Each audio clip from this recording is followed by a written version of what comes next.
Crime scene के खुसूसी programme के साथ मैं हूं बीना खान।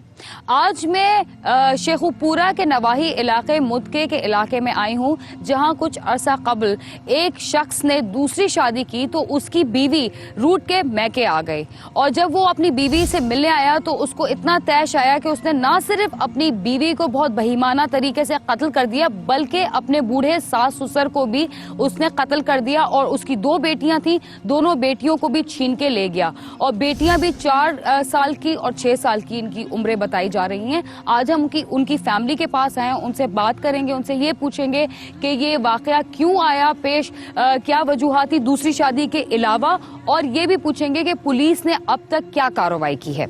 चलते हैं उस फैमिली की तरफ।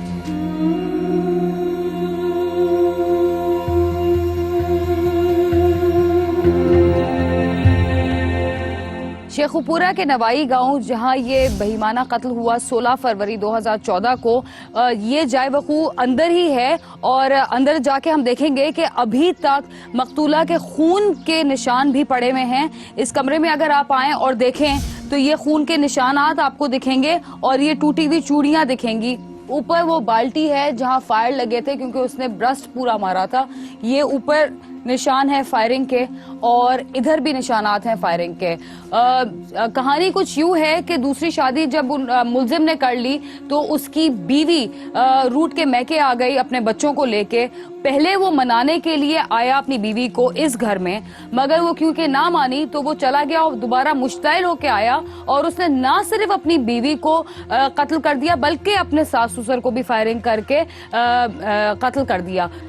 मुलजिम है उसकी अपनी 2 बेटियां जो कि माँ के साथ थी, 4 साल की और 6 साल की, वो जबरदस्ती पहले माँ का साया उनके सर से छीन के उनको जबरदस्ती ले गया। जो मकतूला है लुबना बीबी, उसकी बहन से बात करेंगे, लुबना बीबी के मामू से भी बात करेंगे, मुलजिम का नाम है रमजान, और उनसे पूछेंगे कि अभी तक उन्होंने क्या किया। सवाल ये उठता है कि शादी तो वो दूसरी कर ही चुके थे, अगर बीवी नहीं मानी थी तो दूसरे भी मनाने के तरीके होते हैं। क्या कत्ल ही एक वाहिद तरीका लोगों को नजर आता है? क्या वायलेंस ही एक वाहिद तरीका लोगों को नजर आता है डिस्प्यूट्स को सॉल्व करने का? कतन ऐसी बात नहीं है। हम इनके जो फैमिली मेंबर्स हैं उनसे भी बात करेंगे। अस्सलाम वालेकुम। वालेकुम। आपका नाम क्या है? मोहम्मद असलम जी। मोहम्मद असलम जी, आप क्या करते हैं? मैं भी खेती बाड़ी मजदूरी करता हूँ। आपके अपने कितने बच्चे हैं? मेरे बच्चे 5 हैं। 5 है। और अब आपके सर पे कितने लोगों का वो पड़ गया? तकरीबन 3 घरों का। 3 घरों का? अच्छा, 3 घरों में कितने अफराद होंगे? 3 घरों में है कोई मेरा ख्याल 15-20 है। 15 और 20। तो आपकी इतनी कमाई होती है कि आप सबका पेट भर सकें? नहीं जी, कोई नहीं पेट भर सके। वो तो जेडे दुश्मन ने वो भी सानू धमकियां लाते हैं रोज। दुश्मन आपको धमकियां देते हैं? क्यों भाई? रोज उनके फोन आते हैं भाई हम हमारे साथ सुलह करें। सुलह क्यों करें भाई? तुमको कत्ल कर देंगे। अच्छा, तो सुलह में क्या करेंगे? सुलह में जेडे कत्ल हो गए हैं इन तुसी बयान दे दो कि कत्ल नहीं हुए। नहीं कत्ल हुए हैं मगर साढ़े बयान दे दो भाई, नहीं तो तुमको मार देंगे।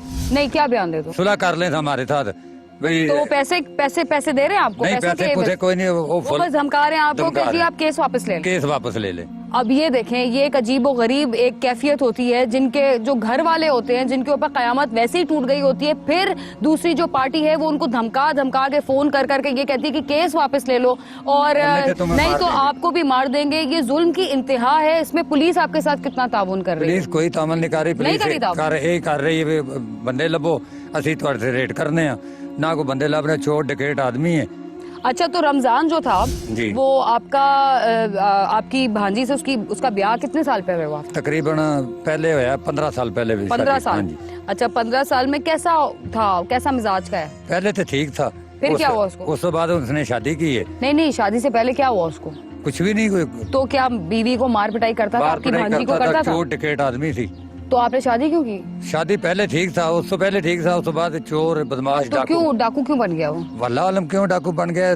नहीं ऐसे साढ़े। तो वैसे क्या काम करता था शादी जब हुई? शादी से पहले ड्राइवरी करता था। ड्राइवरी करता था। तो वो क्या मनाने चाह रहे थे कि आपको लगता है कि वाकई में कत्ल के इरादे से? कत्ल के इरादे थे उदो तो सानू नहीं मालूम हुआ। जब उन्हें मार दिया उदो पता लगा भी इन्हें कत्ल करना साढ़े कोल थे। आप किधर थे जब ये कत्ल हुए 3? मैं उदो अपने घर था।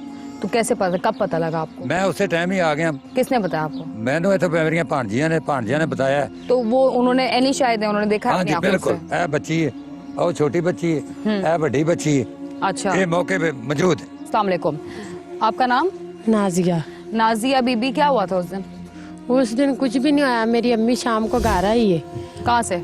शहर गई सी। शहर गई। हाँ जी, असी सारे ही बैठे साथ, असी आपो अपने कमरे चल गए।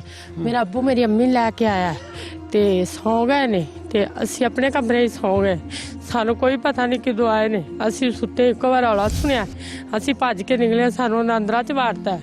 पहला इत्थे आए ने, साडे अब्बू ने इत्थे वेड़े च मारिया, फिर साडी अम्मी ने अंदर मारिया, फिर जाके साडी भैन नू मारिया। पहले आपके वालिद को मारा? हाँ जी, पहला वालिद नू मारिया साडे। उसके बाद आपकी वालदा को? हाँ जी, फिर मेरी बहन नू मारिया अंदर, फिर तो बच्चियां। अच्छा, मुझे बताओ कि वो जो आया था रमजान मुलजिम, वो बहन से सुलह करने आया था कि मारने आया था? और बच्चियां खोन आया सी, फिर बच्चियों को लेने आया था? मेरी भैन नू खिंचा त्रुया, मारिया, बच्चियां खोईयां ने ते बच्चियां लोग गईयां ने। फिर आया मेरी अम्मी आले इधर वेखिया, मेरा अब्बू भज के निकलिया, मेरे अब्बू ने बोलन नहीं दिता ना, फैरंग करती। फिर भज के अंदर मेरी अम्मी अजे मंजी तो उतरदी पई है, मेरी अम्मी ने मारिया, फिर मेरी भैन नाल लग्या, उन्होंने फिर बच्चियां नू खिंचिया, खिंच के ते लैके चले गए। और बहुत सारे लोग थे? बहुत 5-6 जिने सन। आपको धमकियां दी? हाँ जी, सारे फोन करते ने, धमकियां देंदे ने। क्या कहते हैं? आने तुहाडे भाइयां नू भी दौड़ मार देना, तुहाडे मामू नू सारा मार देना। अभी पुलिस आपके साथ ताउन कर रही है? कोई तावन नहीं, आने बंदे लभो तो असीं कित्थों लभ सकदे, साडे छोटे छोटे 2 भाई ने। आपके कितने बहन भाई थे? असीं 5 भैणां से 2 भाई और ने। बड़ा भाई का इंतकाल हो गया? हाँ जी, वो फौत हो गया सी। तो और एक आपकी बहन है जो कि शादीशुदा नहीं? हाँ जी। अच्छा जी। अब जैसे कि आप देख सक रहे हैं कि ये एनी शाहिद भी हैं इस पूरे वाक़े की, जो कि ये 16 फरवरी की रात को हुआ था। सबसे पहले वालिद को अटैक किया गया, इधर मारा गया, उसके बाद वालिदा को, उसके बाद उनकी बहन को। और इनका कहना ये है कि ये बच्चियों को लेने के लिए आया था और जब बच्चियों को नहीं दिया तो उसने ये कदम उठाया।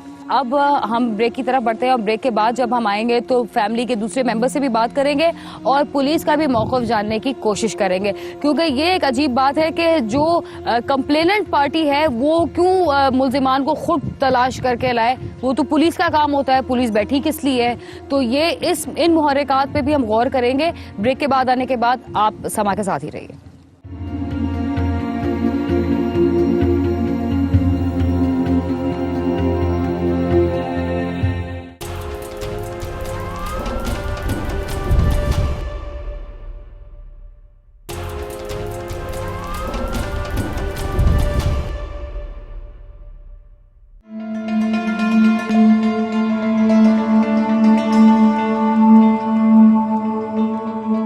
प्रोग्राम क्राइम सीन में एक बार फिर खुशामदीद। आज हम शेखुपुरा के नवाई गांव मुतके में आए हुए हैं, जहां 13 कत्ल का वाकया पेश आया था कुछ महीने पहले, फरवरी 16, 2014 को। और जैसे कि फैमिली ने बताया है कि पुलिस ये कह रही है कि मुल्जिमान को भी खुद ही आप ढूंढ के लाएं, जो कि आप देख सकते हैं कितनी शदीद गुर्बत इस इलाके में है और इनकियां मर्द नहीं हैं, खवातीन ज्यादा हैं। और जो किफालत करते थे उनको भी फायरिंग करके बहुत ही बेईमाना तरीके से कत्ल कर दिया गया। ये इनकी सबसे छोटी बेटी है जो अनमैरिड है। इससे पूछते हैं उस दिन क्या हुआ था। अस्सलाम वालेकुम। आपने क्या देखा? जी असी अंदर सा। कहाँ अंदर थे? आओ कमरे च। कौन सा? आओ वाला सा। ये वाला? जी। अच्छा, उस वाले कमरे में? हाँ जी जी, वो वेड़े च आए ने, मेरे अब्बू ने मारिया वे। फिर अंदर पहले अब्बू किधर थे आपके? अब्बू मेरा इधरों निकल के आओ वेड़े च आया है, उधर आया? जी, ਉੱਥੇ ਮੇਰੇ ਅੱਬੂ ਨੂੰ ਮਾਰਿਆ, ਮੇਰਾ ਅੱਬੂ ਇੰਜ ਨੂੰ ਗਿਆ ਚਲਾ। ਫਿਰ ਉਹਨਾਂ ਸਾਡੇ ਅੰਦਰ ਆਏ ਨੇ, ਅੰਦਰ ਫਾਇਰਿੰਗ ਕੀਤੀ ਹੈ ਮੰਜੀ ਥੱਲੋਂ। ਮੈਂ ਬੈਠ ਤੇ ਬੱਚਿਆਂ ਨਾਲ ਬੈਠੀ ਸਾਂ, ਮੇਰੀ ਭੈਣ ਨੂੰ ਨਾ ਮਾਰ ਕੇ, ਮੇਰੀ ਵੱਡੀ ਭੈਣ ਵੀ ਸੀ, ਉਹਨੂੰ ਵਾਵਾ ਮਾਰਿਆ। ਉਹਨੂੰ ਪਹਿਲਾਂ ਕੁੱਟਦੇ ਰਹੇ ਨੇ, ਫਿਰ ਬੱਚੀ ਕੋਈ ਬੱਚੀ ਮੰਜੀ ਥੱਲੇ ਵੜ ਗਈ ਸੀ। ਫਿਰ ਬੱਚੀ ਨੂੰ ਖਿੱਚ ਕੇ ਲੈ ਗਏ ਸਨ। ਉਹ ਬੱਚੀਆਂ ਨਹੀਂ ਸੀ ਦੇਣੀ ਤੇ ਧੱਕੇ ਨਾਲ ਬੱਚੀਆਂ ਖੋਹ ਲਈਆਂ ਸਨ। ਫਿਰ ਉਹਨੂੰ ਫੈਰ ਮਾਰ ਕੇ ਮਾਰ ਦਿੱਤਾ ਸੀ और बच्चियों को ले गया? ਬੱਚੀਆਂ को ਲੈ ਗਿਆ ਸੀ। आपका क्या मुतालबा है हुकूमत से? हमारा मुकाबला ये ही है कि हमारी मदद करन, क्या मदद करें? ਉਹਨਾਂ ਨੂੰ ਫੜਨ, ਉਹਨਾਂ ਨੂੰ ਮਾਰਨ। अच्छा जी, और वो इंसाफ डकैत था, होना तो आप चाहिए। लोगों ने बहन को पहले क्यों नहीं घर बिठा लिया? पहले ही घर बैठी सी हमारी पान, सानू पता नहीं सी डकेट बन गया सी। अच्छा, बहन ने नहीं बताया? जी नहीं। अब हम चलते हैं मकतूल लुबना की खाला की तरफ और उनसे पूछते हैं कि क्या हुआ था। अस्सलाम वालेकुम। सलाम जी, आपका नाम? मेरा नाम रहमत बीबी। रहमत बीबी, मुझे बताइए कि आप किधर थी जब ये बकुआ हुआ है? मैं जी अपने घर में मेरा घर है इतने नेड़े ही। अच्छा, करीब है? गरीब जो ठा ठा हुई इन्हें मैं सुननी है पई। मैं क्या पता नहीं की नहीं। मैं ना वो मेरी भतीजी भज के आई मेरे पुप्पी अब्बू ने भी कतल कर गए ते अम्मी ने भी ते लुबरा भी कर गए। मैं आई नस के मेरा भरा इतने बाहर बजा ਇੱਥੇ ਫੈਰ ਵੱਜਾ, ਮੇਰਾ ਭਰਾ ਇਧਰੋਂ ਨੱਸਿਆ ਤੇ ਅੰਜੂ ਜਾ ਉੱਥੇ ਡਿੱਗਾ। ਜੇ ਮੈਂ ਤੇ ਮੇਰੀ ਭਰਜਾਈ ਦੀ ਇੱਥੇ ਧੜ ਲੱਗੀ ਪਈ, ਉਧਰ ਬੜੀ ਤੇ उधर मेरी पतरी दी धड़ लगी पई, मरी पई। ये बदमाशी की इंतहा होती है कि खुलेआम उसने ना सिर्फ अपनी बीवी को कत्ल कर दिया बल्कि अपने सास ससुर को भी कत्ल कर दिया और उसकी बच्चियां जो हैं वो कातिल जालिम शख्स लेके चला गया है और पुलिस इस हवाले से कुछ भी नहीं कर रही है। ये एक अजीब व गरीब बात है कि पुलिस कह रही है कि मुल्जिमान को भी आप खुद ही तलाश करो। अब हम पुलिस के पास जाएंगे, उनका भी मौक़िफ़ पूछेंगे कि ये अगर आम शहरी और इतने गरीब देहात के लोग, वो उनका यही काम रह गया है कि वो अगर उनके साथ जुल्म हो जाए तो वो जो जालिम पार्टी है उनको भी खुद ही पकड़े।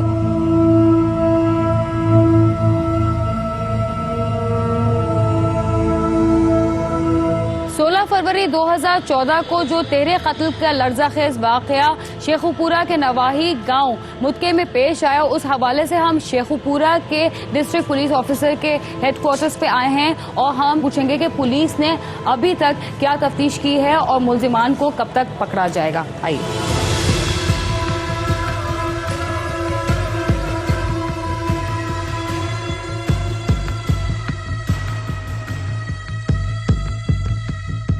एसपी इन्वेस्टिगेशन राना मुमताज साहब से इस केस के बारे में थोड़ी सी हम तफसीलात पूछेंगे। अस्सलाम वालेकुम साहब। सर मुझे बताइए कि 16 फरवरी 2014 को 3 लोग कत्ल हुए रात 11 बजे और जो तनाज़ा जो सामने दिखा वो ये था कि जो मुल्जिम है उसने बीवी को इसलिए मार दिया कि दूसरी शादी उसने की थी और बीवी मैके बैठी हुई थी। मगर सवाल ये उठता है कि उसने बूढ़े सास ससुर को क्यों कत्ल किया, और भी अफराद थे उस घर में, उनको क्यों नहीं किया, वो बेटियों को लेकर चला गया। अब पुलिस ने इस हवाले से कहाँ तक इन्वेस्टिगेशन की और क्या अभी तक आपकी फाइंडिंग्स हैं? इस हवाले से मैं आपको बताता चलूँ कि डीपीओ साहब ने इंतहाई सख्त नोटिस लेते हुए मुल्ज़मान की गिरफ़्तारी के लिए टीमें तश्कील दी हैं, जिसमें हम इंतहाई एफ़र्ट्स जो है उनको पकड़ने के लिए कर रहे हैं। 2 टीमें तश्कील दी गई हैं। एक टीम जो है वो SHO हाउसिंग कॉलोनी के ज़रिए निगरानी, दूसरी टीम जो है वो सिकंदर नवीद सब इंस्पेक्टर हैं ऑर्गेनाइज क्राइम, उनके ज़रिए निगरानी मुख्तलिफ़ जगह पे वो रेड कर रहे हैं। उनकी जो है वो CDRs भी मोबाइल्स की ली गई हैं, वो साइंटिफिक तरीके से भी हम उसको देख रहे हैं। अच्छा, क्योंकि वो फैमिली क्योंकि इंतहाई गरीब है और वो उनकी एक शिकायत पुलिस से ये थी कि हम पुलिस हमसे ताउन नहीं कर रही है और कह रही है कि जो मुल्जिमान हैं उनको खुद आप ढूंढ के लाएं, तो ये तो उनका काम नहीं है कंप्लेनेंट पार्टी का। ऐसी बात नहीं है, ये उनका काम नहीं, ये पुलिस टीम का ही काम है। एग्जैक्टली। इसकी जो है वो इंशाल्लाह बहुत जल्द जो है हमारी एफर्ट्स हैं वो सामने। अच्छा सर, क्योंकि आप पुलिस सर्विस में काफ़ी अरसे से हैं तो आपको ज़्यादा बेहतर पता होगा कि उन्होंने ये भी बताया कि जो उनका मुल्जिम जो है रमज़ान, वो पहले तो ऑयल टैंकर्स का ड्राइवर था, एकदम से डकैत बन गया। अब इंसान नॉर्मल जॉब करते करते एकदम से क्या इस इलाके में डकैत बन जाते हैं? क्या ये नॉर्मल प्रैक्टिस है? ये नॉर्मल प्रैक्टिस नहीं है। एक्चुअली गुर्बत जो है वो बहुत बड़ा फैक्टर है। वो एक जो ड्राइवर है उसको आप समझते हैं कि उसकी कितनी सैलरी होती है, वो उसमें वो अपनी फैमिली को कैसे लुक आफ्टर कर सकता है। तो इसका जो बड़ा आसान हल है वो एक आप पिस्टल उठा के। सर मगर पिस्टल भी तो महंगी आती है, कहाँ से लेते हैं लोग? पिस्टल भी जब आप क्रिमिनल्स के साथ आपके राब्ते हों तो ये कोई मामूली बात है। सर एक बात बताएं, जो गरीब आदमी होता है वो ये कंप्लेन अक्रॉस द बोर्ड है, कराची से लेकर खैबर पख्तूनख्वा तक, उसकी बात पुलिस वाले इतने सीरियसली नहीं लेते, क्या ये बात दुरुस्त है? कुछ खामियां भी हैं हमारे महकमे भी, तो ऐसे होना तो नहीं चाहिए और ना ऐसी तरबियत की जाती है पुलिस वालों की। उनकी वर्कशॉप्स भी हम करते हैं, उनके कोर्सेज भी कराते हैं और ख़ुसूसन जो है इनको ये बताया जाता है कि आप गरीब आदमी और लोगों से अच्छे तरीके से पेश आएं। तो इखलाक के बारे में हम खासा जो है वो हमारे डीपीओ साहब भी बड़े कीन हैं, उन्होंने 2-3 और जो ऐसे वर्कशॉप्स पुलिस कराई वाले करते हैं जरा नॉन सीरियस एटीट्यूड, उनको आप क्या कहेंगे? उनके खिलाफ हम जो है सख्त एक्शन भी लेते हैं, सजाएं भी देते हैं उनको। अच्छा, ठीक है, थैंक यू जी, थैंक यू वेरी मच। हमारी गुफ्तगू हो रही थी SP investigation Sheikhupura DPO office में राना मुमताज़ साहब से, और उन्होंने कहा कि पुलिस की जो है उन्होंने डीपीओ साहब के कहने पर 2 टीमें तश्कील दी हैं और वो मुलजिम को जल्द अज जल्द गिरफ्तार कर लेंगी और वो कैफिर किरदार तक ज़रूर पहुँचेगा।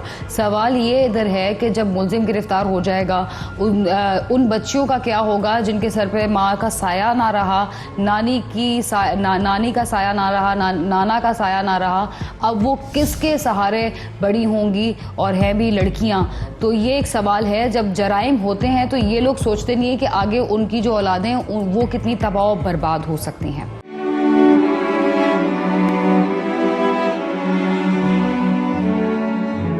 तेरे कत्ल का ये लर्ज़ाखेज वाक़या 16 फरवरी 2014 को पेश आया। पुलिस के पास हम गए, पुलिस का मौक़िफ़ आपने जाना कि वो रवायती अंदाज में यही कह रही है कि मुल्ज़िमान के करीब हम पहुंच गए हैं, उनको पकड़ने के लिए हम छापे मारने की कोशिश कर रहे हैं और जल्द से जल्द मुल्ज़िमान पकड़े जाएंगे। ये फैमिली जो है इंतहाई गरीब है और ये इंसाफ की मुतलाशी है, और हमारी इल्तिजा यही होगी गवर्नमेंट से भी और पुलिस से भी कि जल्द अज जल्द उन मुल्जिमान को गिरफ्तार करें और कैफिर किरदार तक लेकर आएं ताकि ऐसी फैमिलीज को इंसाफ जल्द अज जल्द मिल सके। इसके साथ ही क्राइम सीन अपने इख्तिताम को पहुंचता है। अगर आप हमसे रब्ता करना चाहते हैं तो हमारा पता है cs@sama.tv। इसके अलावा फेसबुक और ट्विटर पर भी हमसे रब्ता कर सकते हैं। बीना खान और क्राइम सीन की टीम को इजाजत दीजिए और देखते रहिए समा।